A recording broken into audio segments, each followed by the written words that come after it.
Israël, comment ça marche ? Vous allez adorer comprendre Israël. Israël, comment ça marche ? Sur Studio Kalita.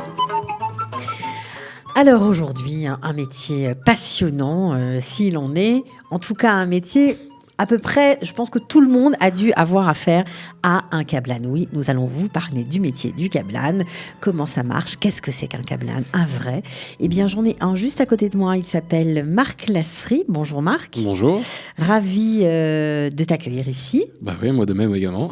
Donc tu as laissé tes chantiers, tes ouvriers. Voilà, tout est déjà réglé, tout est coordonné pour qu'il puisse se passer de moi pendant ce voilà. temps. Bon, enfin, je dois quand même vous préciser que c'est un homme, Marc Lasserie, qui reçoit entre 80 et 150 coups de fil par jour. Voilà, donc j'imagine que tu ne dois pas t'ennuyer dans la vie. Non, le soir on le pose avec grand plaisir. On le jette. Ouais. Ok. Alors, qu'est-ce que c'est qu'un cablan et quelle catégorie de cablan existe-t-il en Israël ? Alors c'est vrai que cablan, on a souvent l'impression, dès qu'on met une échelle sur le toit, ça y est, on est cablan et on peut se lancer dans la rénovation. Donc effectivement, il y a différentes nuances. Il y a déjà les très grosses sociétés, donc qui sont des cablanim, qui sont Rachum. Donc Rachum, ça veut dire qu'ils sont inscrits en Israël en tant que constructeurs. Donc ils ont comme une voiture un Rishayon à renouveler tous les ans. Et ils ont donc c'est un engagement en termes de sécurité, en termes d'emploi, en termes de suivi de chantier. Donc eux sont assujettis à ce que l'on connaît comme garantie décennale, la construction, les différentes garanties liées à la construction. Donc eux, c'est les constructeurs. Pour ceux qui ne savent pas ce que c'est, c'est une garantie de 10 ans.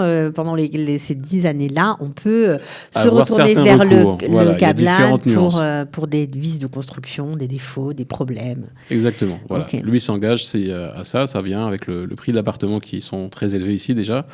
Donc voilà, donc lui c'est la base, il s'occupe de ça. Après il y a les cablanim, donc là c'est des gens qui s'occupent du deuxième œuvre, donc ceux qui sont rénovateurs intérieurs, plus précisément en français. Enfin rénovateur intérieur, ça peut vouloir dire aussi casser des murs. Exactement, on casse tout, on fait exploser une bombe dans la maison.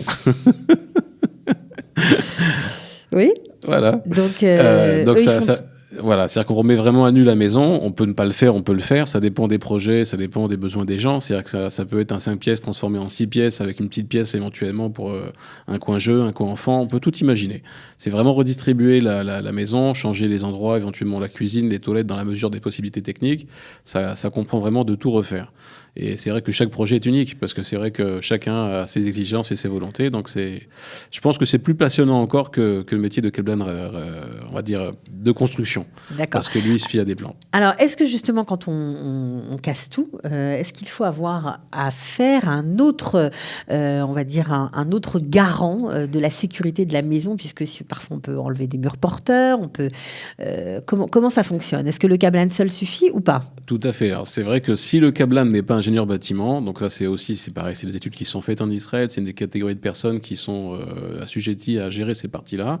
Donc c'est vrai que moi en tant que cablan, je ne touche à aucun mur tant que j'ai pas eu l'avis d'un ingénieur. Alors bien sûr, je parle pas d'un mur en plâtre, je parle pas d'un mur en briques très faible, où on sait que c'est pas porteur. Mais dès que ça touche à un pilier, à un mur, ou ouvrir une fenêtre, ou des modifications qui sont vraiment importantes sur la structure, c'est évident qu'il ne faut absolument rien toucher, rien faire sans l'avis de cette personne-là, qui doit faire une procédure pour dire si oui ou non, bien évidemment. Si oui, il donne une procédure de travail que le cablan s'engage à respecter. En cas de problème, si c'est pas respecté, c'est la responsabilité du cablan. En cas de problème et que la procédure a été respectée, c'est le problème de l'ingénieur. Bon, alors évidemment, en Israël et d'ailleurs ailleurs aussi, il n'y a pas vraiment d'école pour apprendre à devenir cablan. Quelles sont les qualités d'un cablan et qu'est-ce que vous avez fait pour maîtriser, on va dire, tout ce que vous faites aujourd'hui, toute la construction, la déconstruction. Vous avez fait quoi comme études ? Alors déjà, moi j'ai fait des études en France, donc c'est vrai que pour la partie rénovation, j'ai fait donc un BTS et un master qui m'ont permis d'avoir un cursus technologique très important, de façon à pouvoir assimiler toutes les formations après que j'ai pu faire avec des corps de métier en France auprès de gens simplement du bâtiment, que ce soit des carreleurs, que ce soit des tapissiers, que ce soit des gens qui font de la construction. Donc c'est d'apprendre les bases avec tous ces gens-là. Mais c'est vrai qu'en Israël, il a fallu réapprendre un petit peu. La construction est très différente ici. Malheureusement, on dira pour ceux qui ont connu les maisons françaises. Mais c'est ce qui fait aussi beaucoup de travail et beaucoup de potentiel pour nous en Israël en termes de rénovation novateur. Donc le cursus... Mais alors, vous avez dit un BTS, vous avez fait, je crois, aussi du génie automatique. Ça apporte quoi? C'est une façon de fonctionner qui Oui, tout à fait. C'est une permet ouverture d'appréhender d'esprit. les choses. Exactement. C'est une ouverture d'esprit qui permet vraiment d'être beaucoup plus à l'aise pour appréhender un travail. C'est vrai que c'est difficile pour les gens. On enlève un mur, c'est facile. Voilà, on enlève un mur. Mais enlever un mur, c'est peut-être 150 sacs de gravats, c'est peut-être une benne à gravats, c'est déplacer des tuyaux électriques, des tuyaux d'eau, il va y avoir ci, il va y avoir ça. Nous, on est obligé d'imaginer déjà tous les problèmes qui vont s'avancer devant nous et surtout de les chiffrer.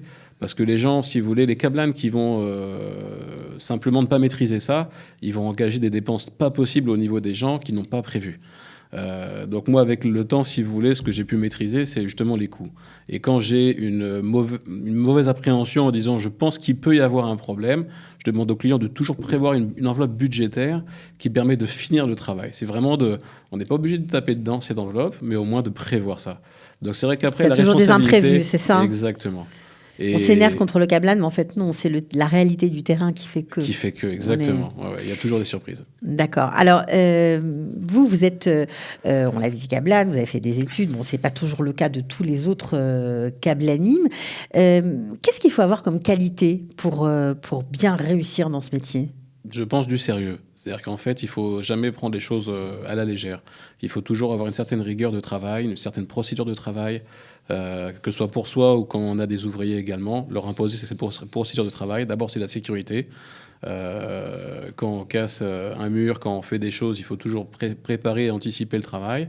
Donc c'est vraiment beaucoup de préparation qui est important au niveau de la vie de tous les jours en câblane, même pour faire une peinture. Pour préparer une peinture, il faut bien préparer la pièce, dégager, qu'il n'y ait pas de peinture qui se renverse sur un canapé, enfin rendre impossible toutes ces erreurs de base. Donc ça, c'est le rôle du câblane. Alors le câblane, c'est celui un peu qui coordonne les différents corps de métier. Exactement, voilà. C'est-à-dire que, imaginez un petit exemple comme ça en aparté, vous voulez refaire votre cuisine.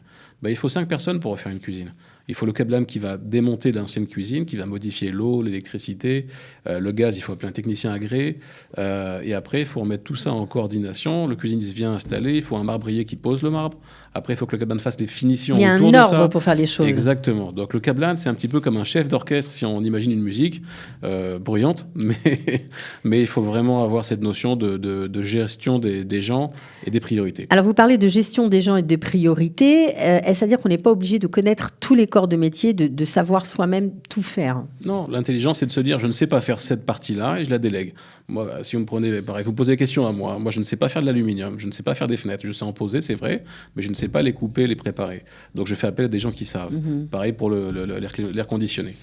Alors, en Israël, on a toujours l'impression qu'on va se faire avoir lorsqu'on a affaire à un câblane et que finalement, ce sont des travaux qui vont nous revenir beaucoup, beaucoup plus cher que si on prenait 2-3 corps de métier et que nous-mêmes, on faisait le chef d'orchestre. Alors, c'est vrai que c'est le sentiment souvent que les gens peuvent avoir, mais je pense que c'est un problème de préparation. Très souvent, des gens m'appellent en disant « Ah, tu peux commencer demain, j'ai une maison à refaire ». C'est la meilleure façon de partir dans le monde. Il faut préparer un travail en amont. C'est-à-dire que c'est vrai qu'on peut mettre plusieurs câblanimes, il faut le faire en compétition, mais il faut vraiment faire une nomenclature précise de tout ce qui doit être fait. Et comme ça permet à faire intervenir chacune des personnes dans cet amoncellement de tâches, de travail à faire. Et c'est vraiment une bonne préparation qui fait qu'il y aura le moins de surprises possible. Et après, toujours estimer l'impondérable, en temps comme en argent. En temps comme en argent. Et donc, lorsqu'on signe un devis avec un câblane listant tous les travaux de rénovation qu'on souhaite faire, il y a des choses à inscrire aussi sur ce devis, des choses... Oui, il y a des choses essentielles. C'est-à-dire qu'en fait, il faut vraiment définir le maximum de choses. Il ne faut pas aller jusqu'à quel type de vis, bien évidemment, mais en termes d'électricité, on dit qu'il faut changer les prises, il faut préciser la gamme, le modèle, parce que vous pouvez avoir une prise qui coûte 10 shekels comme une qui en coûte 90. Donc, c'est la meilleure façon d'avoir des mauvaises surprises et de commencer la guerre avec le câblane, parce qu'il y a toujours un delta. Entre ce que vous imaginez, ce que lui a compris et ce que lui va vous donner, il y a un monde de différence. C'est pour ça que le travail de faire le devis avec la plus grande des précisions pour chaque chose, c'est la meilleure façon de voir les problèmes au fur et à mesure d'incompréhension, peut-être des fois. Très souvent, ça m'arrive de ne pas comprendre le client. Donc, quand c'est le plus détaillé possible, on peut estimer, et on peut voir et on peut annuler ces questions, ces problèmes et ces tensions qu'il peut y avoir entre client et Cablan. Alors, et par rapport aux garanties, par rapport à la livraison de l'appartement à la fin, est-ce qu'il faut aussi inscrire combien de fois on peut se retourner vers le Cablan pour qu'il revienne? Est-ce que tout ce genre de choses-là, il faut le préciser? Oui, parce que si ça n'est pas précisé, forcément, vous n'avez aucun recours par rapport à ça. Donc, même s'il y a une bonne volonté du Cablan, même s'il y a une certaine honnêteté... Au bout de 6 mois, il vous dit, bon, vous êtes gentil. Oui, c'est Allez, ça, voilà. j'ai C'est autre chose pas à faire. grave. J'ai 150 coups de fil auxquels je dois répondre. Bon, malheureusement, je prends des fois du temps, mais je reviens toujours sur mes chantiers. C'est aussi un des problèmes. Ouais, ok. Alors, par rapport donc on a parlé de la garantie, on a parlé de tout ça, mais on n'a pas parlé de l'architecte. L'architecte qui arrive parfois sur des chantiers, comment ça se passe? Est-ce qu'on peut partir sans plan, par exemple? Parce qu'il y a des câblaniers qui vous disent, bon, l'architecte, c'est pas la peine. On mettra les pierres, voilà, on disposera des pierres pour délimiter les pièces. On va pas faire de plan, on verra. C'est pas un peu casse-gueule ou c'est bien Si. parfois? Non, c'est-à-dire que ça dépend encore une fois des gens qu'on a en face de soi. Un Cablan, quand il voit une maison à rénover, à détruire, à refaire, il va tout de suite avoir son image, de savoir qu'est-ce qu'il faut faire pour optimiser le potentiel. Parce qu'il a sa vision et vous pouvez avoir plusieurs devis, donc avec des choses qui sont différentes pour les trois, avec des choses bien et moins dans chacune des propositions. Mais ça dépend aussi des personnes. S'il y a des gens qui savent se projeter, qui savent ce qu'ils veulent et qui veulent vraiment ça, alors on peut éventuellement faire des plans, bien sûr, parce qu'il faut des dimensions, il faut bien que nous on puisse travailler. Les gens, ils ont un travail, s'ils prennent un Cablan, c'est pour ne pas avoir à être sur le chantier du matin au soir. Exact. Donc il faut vraiment bien préciser tout ça. Donc il faut un plan, c'est évident. À un moment ou à un autre, il faut un plan avec des dimensions, avec des choses qui soient maîtrisées. Et le Cablan n'a pas forcément cette maîtrise pour réaliser ce type de plan. Donc après intervient l'architecte. Donc après, c'est vrai que la frontière avec l'architecte, c'est une troisième personne qui s'immisce dans le couple de parfois, Cablan rénovateur. la vision n'est pas la même. Exactement. Il y a beaucoup de choses qui diffèrent. C'est vrai pour moi, ma vision de l'architecte, c'est déjà quelqu'un qui n'a pas de limite, qui peut vraiment rêver, écouter les clients et aller au-delà de ce qu'ils demandent des fois. C'est aussi un décalage qu'on peut voir, c'est que les gens se font plaisir d'abord pour eux, mais pas toujours pour les clients. Donc ça fait déjà un premier décalage. Très souvent, j'entends des clients qui disent « Oui, c'est l'architecte qui a voulu ça, qui a fait ça, mais nous, on n'avait pas besoin, on ne voulait pas. » Donc, il y a des fois des décalages. Donc, il faut vraiment que lui fasse aussi ce travail d'introspection avec les clients et d'être assuré du feedback. Vraiment, c'est vraiment ce que souhaitent les clients. Et alors, vous avez aussi, je vous coupe, mais c'est important, donc le respect des clients, des souhaits des clients, etc. Vous avez affaire à tous les corps de métier. Est-ce que les gens... Alors bien sûr, on vous croit sur parole, évidemment, mais est-ce que les gens ont un moyen de vérifier par une espèce de tarification officielle, le coût des prestations? Parce qu'on reçoit un devis, mais quand on n'y connaît rien, c'est compliqué. Est-ce qu'il existe une liste des prestations avec un tarif correspondant en fonction de ce qu'on a besoin de faire? Oui, tout à fait. Il y a un tarif référentiel, donc ça s'appelle le DKEL en Israël. C'est un tarif qui va lister vraiment les différentes tâches. Le prix du mètre carré de construction d'un mur, pour la destruction d'un mur, pour la construction d'un mur. C'est pas la jungle alors, j'aime bien. Bah oui, il y a des choses sur lesquelles on peut se référer. Ok, donc c'est très détaillé. C'est très détaillé et il y a vraiment un prix pour tout, l'ouvrier à la journée, pour le chef de chantier à la journée, pour les bennes à gravats qui vont aller et venir. Donc il y a beaucoup de prix qui sont justement régulés, réglementés pour bouger une prise de courant jusqu'à telle distance, telle puissance. Donc il y a des réglementations qui existent et qui permettent d'avoir un petit peu un garde-fou. Mais pour ça, il faut qu'on ait fait le travail avec l'architecte éventuellement, mais surtout de lister toutes les choses. Parce que sinon, comment voulez-vous comparer? Très souvent, un Cablan, il vous dit, voilà, rénovation de la maison, tant. Bon courage. Donc ça promet de bonnes choses pour la réalisation. Ouais, c'est compliqué, j'imagine. Quel a été, on ne l'a pas dit, mais vous êtes Cablan ici depuis 16 ans. Et quelles ont été vos difficultés au début? Parce que vous avez toujours fait ça. C'était votre métier aussi en France. Ouais, tout à fait. C'était quoi la première notion, c'est voilà, que les gens se fassent confiance. C'est-à-dire qu'en fait, quand vous débutez ici en Israël, vous ne connaissez personne, vous n'êtes pas connu. C'était dur? C'est très dur. Les 4 premières années ont été vraiment, vraiment très dures. C'est-à-dire qu'il y a eu des moments de flottement, des moments de doute. Des moments où on se dit on va mettre la clé sous la porte. Ouais, il vaut peut-être mieux faire des pizzas qu'être Kaplan. Mais, j'imagine. Mais c'est vrai. C'est-à-dire que voilà, il faut savoir que quand on commence en Israël, c'est jamais facile. Et de se remettre en condition par rapport à la France, par rapport à la méthode de travail, et surtout la maîtrise de la langue, la maîtrise des différents prestataires, fournisseurs. On ne peut pas travailler qu'entre Français. Il faut forcément s'intégrer. Il faut forcément avoir que ce soit des prestataires de services ou que ce soit des fournisseurs. Il faut maîtriser la langue, maîtriser les produits. Les produits sont très différents par rapport à la France. Donc c'est vrai qu'on peut regretter beaucoup de types de produits, mais il faut faire face, il faut réapprendre, il faut s'accrocher. Et c'est vrai que c'est difficile. Alors, il existe peut-être des formations continues pour mieux connaître ces produits, de nouvelles techniques, etc. Ça existe ou pas en Israël? Alors, ça existe sur le domaine privé. Alors, domaine privé, ça veut dire quoi? Ça veut dire que les grandes sociétés, que ce soit des sociétés d'étanchéité, des sociétés de construction de tuyauterie d'eau, des sociétés d'appareils de contrôle ou autres, font des sadnaot, donc des formations professionnelles, qu'elles soient à payer ou gratuites. Bon, très peu le sont gratuites, je vous rassure. C'est des formations qui peuvent être sur quelques heures, une journée, quelques jours. Et vous avez le fameux diplôme remis par la société. Mais c'est vrai que c'est toujours... Les livres d'intérêt, forcément. Voilà, exactement. Ouais. Mais on apprend aussi des choses, peut-être. Exactement. On découvre Néanmoins, même s'ils vous font vraiment le travail d'approfondissement, comment acheter dans leur marque, vous avez quand même des notions importantes à respecter. Et donc ça vous aide, et ça aide, j'imagine, de nombreux Kablanim. Bien sûr, ça remet en cause. Okay. Des petits exemples, quand vous devez avoir une maison, il faut respecter des taille de tuyaux, parce que sinon vous prenez une douche, l'autre il n'a plus rien à côté. Okay. Donc vous voyez, c'est beaucoup de petites choses. C'est très choses. important, il n'y a plus de pression, etc. Il faut savoir... Il faut calibrer, tout est réglementé, c'est bien fait. Donc ces formations-là apportent, il faut prendre le temps pour un Kablan de toujours se remettre en cause au niveau technologie, au niveau des normes. Est-ce qu'il y a une espèce de networking entre Kablanim? Ça existe ou pas? Ou alors c'est plutôt c'est un milieu très concurrentiel et on n'a pas du tout envie de se fréquenter ou de s'entraider? Alors, je pense que c'est une notion d'affinité, encore une fois, des personnes. C'est-à-dire que moi, j'ai quelques personnes avec qui je vais travailler. Si je ne suis pas disponible, je peux éventuellement les recommander ou donner le téléphone et qu'ils voient après avec les personnes. Donc, je peux être amené à travailler, avoir des partages. J'ai un souci, est-ce que tu connais une solution? On peut s'entraider entre personnes. Maintenant, c'est vrai qu'il faut que ce soit de bonne guerre.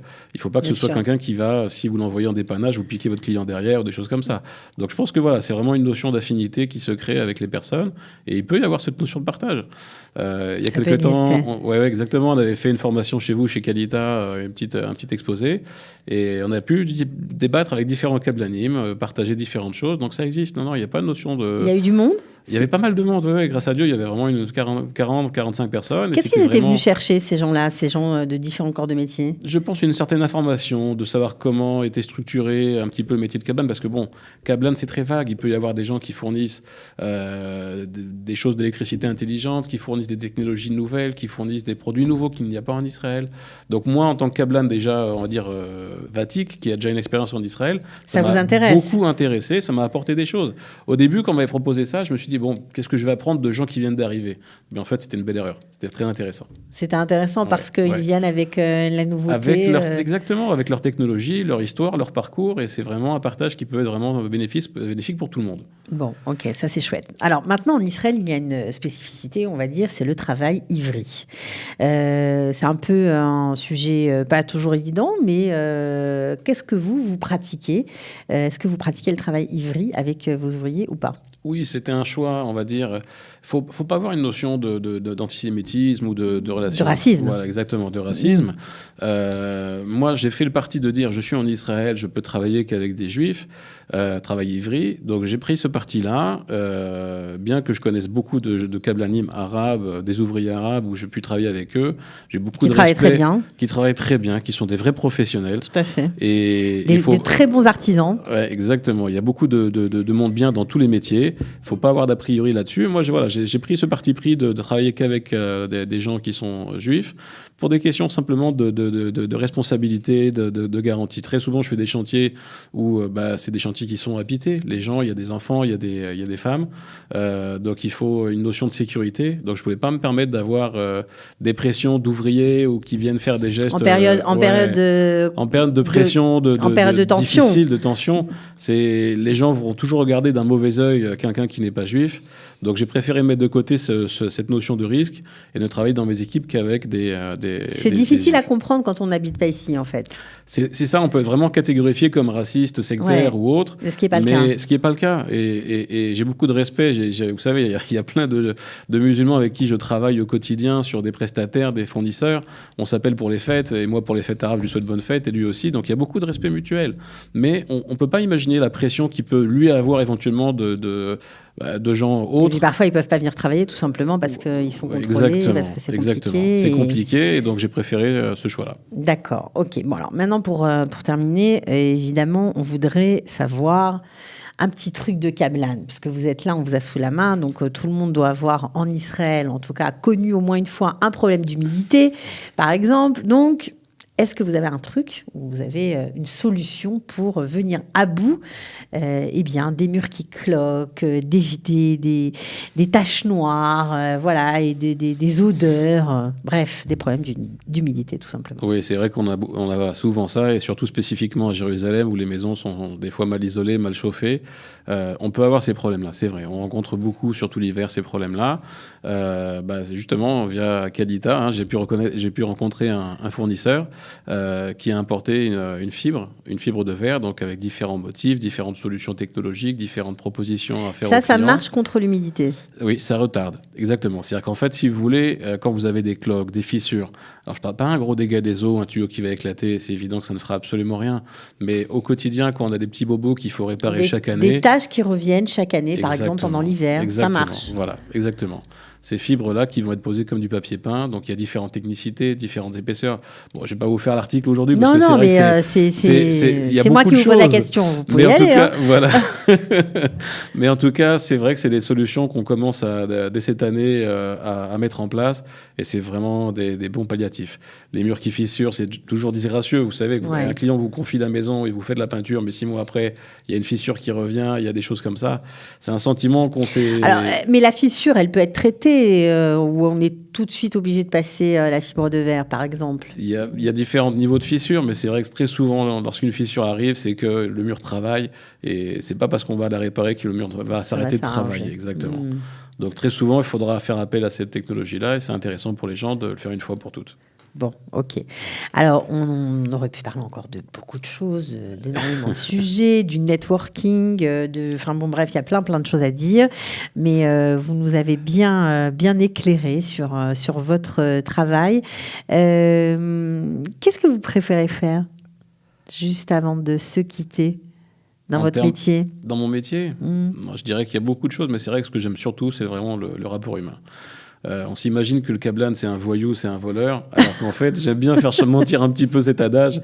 Et c'est vrai que la notion de confiance qu'on peut commencer à fonder dès qu'on commence à travailler et pendant tout le long, les clients deviennent souvent des contacts, et on se revoit et on reste amis, et on est toujours en contact. Puis en plus, construire une maison et en Israël, c'est une notion qui est très, très importante et qui tient chaud au cœur.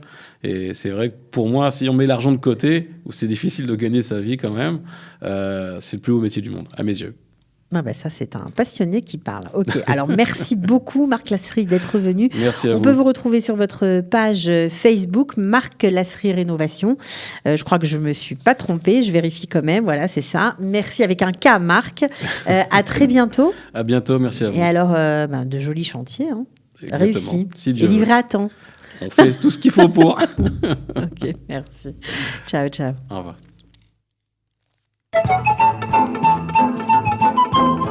Israël, comment ça marche? Vous allez adorer comprendre Israël. Israël, comment ça marche? C'est tout de suite sur Studio Kalita.